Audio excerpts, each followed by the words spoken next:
What's up, YouTube? Welcome to the Coffee Pod. My name is Chishi Zed. Drink the coffee, it'll make you feel better. So guys, Tia Mowry's out here giving dating advice. And what type of dating advice might you ask? Well, giving dating advice, helping women leave relationships and marriages like she did. Or at least that's what this sounds like. Caption of this video that I'm about to play you reads, Tia Mowry gives words of encouragement to women struggling to get out of relationships. In this life, you get known best for what you've accomplished. We all know she sees her leaving her marriage as an accomplishment. No more wasting time. Let's check it out. What advice would you give to a woman who's struggling in a relationship and she's struggling in a relationship that she knows she needs to get out of? Okay. She doesn't know how. What words of encouragement could you potentially give to her? Yeah, I think what I would say to her is, number one, focus on self-love, meaning really look deep into yourself and really get to know yourself, understand yourself. And a lot of that happens in some sort of isolation, whether that is the meditation, the journaling, and just spending time with yourself. And the reason why I say that is because many of times I feel like the reason why a lot of women don't have the courage to get out Okay, that's the first video. Here's the second one. of a toxic relationship is because they don't love themselves. They love that person more than they love themselves. When you love, truly, truly love yourself, you start to understand self-worth, self-value, and what it is that you deserve. And when you are so disconnected from yourself, it is very hard for you to look at yourself as if you're deserving of something better. Me, what I deserve, all self-focused. I am the focus of this relationship as a whole. No talk about how that may affect children going forward, of course. But when you really go on this journey of true self-love. There's a part 3 here. Let's get it. And tapping into you and only you, you'll start to get the courage and the strength to do what it is that you need to do. So that would be my advice. Yeah. Powerful. Mm-hmm. So many women ask me that question in my inbox. Is it really that powerful? I mean, it's the same thing every chick says when they leave. It's like, I just started looking inward and realized that it's all about me. Screw everyone else.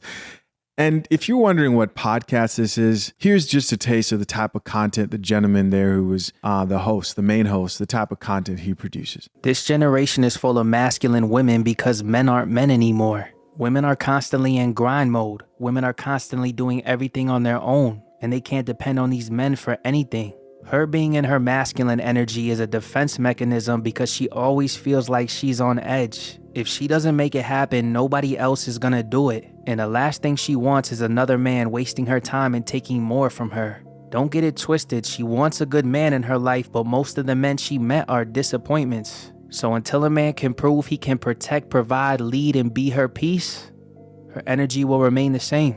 There you guys go. Of course, man, everything makes sense. Very predictable. We've got the Derek Jackson style content there of the world and relationships are terrible because men aren't real men, right? Forget responsibility without authority being slavery. Let's check out some of these comments, see what the people have to say. First comment here says, I feel like you can talk to a female until you're blue in the face, but a female isn't going to leave until she's ready. Here's another comment that says, pack your ish, get an apartment, and wish him the life he deserves, sis. And so here the women are encouraging women all over who are like, I think it's time for me to go. Now, do I think that women should leave toxic relationships where they are in danger physically, or there's cheating that's just outrageous? You know, yes, I do think there are times when women should leave. I've said this many times, but in most cases, this is not really the case.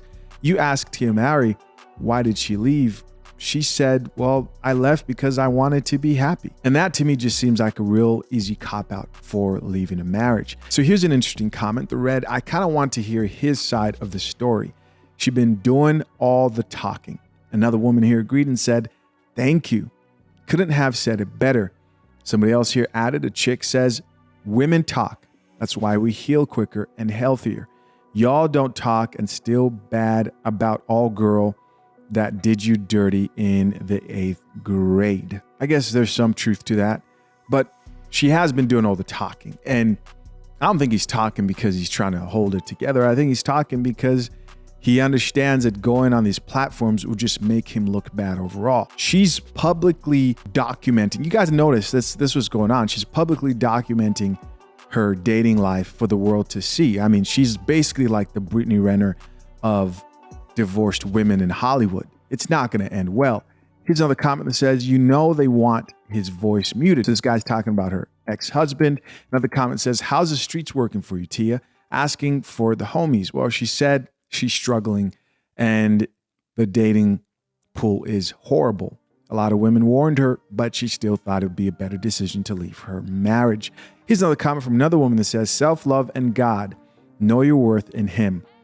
Now, justifying divorce and using God as a means for that just shows me how out of touch people are with scripture and they just don't read their Bibles. It's insane. Another comment here from another woman says, she is so on point with this response. Self-love and really understanding who you are is the first step. Solitude is where accountability can happen. No one to blame, just healing. Everything else will work itself out literally. I don't know about that. Another comment here from another woman says, she seems so much more happy now with the heart eye emoji. I love this for her. And another guy says, seems goofy to me, but carry on. Now, I actually think people who leave marriages might actually be happier when they leave. And to people who only look at something from a surface level, and if happiness was the reason you actually left, then that will make you feel better. She probably is happier is what I'm basically trying to say. But the question is, happiness is a feeling and it's fleeting. And how long will you be happy? Because life is about trade-offs. You will pay in some way, shape, or form for deciding to work through a marriage. What are you paying for? Well, you're paying for the complications, struggles, the humility that it takes, the compromise. It's tough to maintain a successful relationship. It's real work, emotionally, mentally taxing. But the reward in the end, when you see that your children are now reaping the results of being raised up in a 2-parent household, they're having kids, you're grandparents, and you're enjoying that, and you don't regret the things you went through because the things you now are experiencing are, beautiful. You leave all that behind when you think you're going to find something better, and she won't. Is she happier? Yes. But happiness is just unless if you're in like complete anguish and you're just in such a extremely horrifying situation within a marriage. If it's something you can work through, I think people should try to work through it. But basing your decision on happiness is not wise to do. I don't personally think so in a marriage, because happiness is fleeting. Again, it's a feeling, right? You'll be happy for as long as you're not suffering the consequences of breaking up that marriage. And there will be consequences in the end. What do you guys think of this? Do you think there's a problem that other women are being inspired by our actions? Leave your comments down below. Gentlemen, you got to remember that it's easier now more than ever. If you're a guy entertaining relationships and possibly marriage and all these things, and you're taking the steps to protect yourself, you can find out what a woman truly believes. If her focus of her life is herself and her happiness and her own well-being, and she puts that as the center of gauging whether her life is heading in the right direction versus her taking the family as a whole into consideration, or the possibility of children in the future and family. You guys get what I mean? Like, you can find out where a woman's mind is at. People change, yes, but you can at least know that, hey, I'm dealing with the modern woman here and I need to walk away quickly. As always, I appreciate you for checking out yet another episode of the Coffee Pod. Till next time, I'm out. Peace.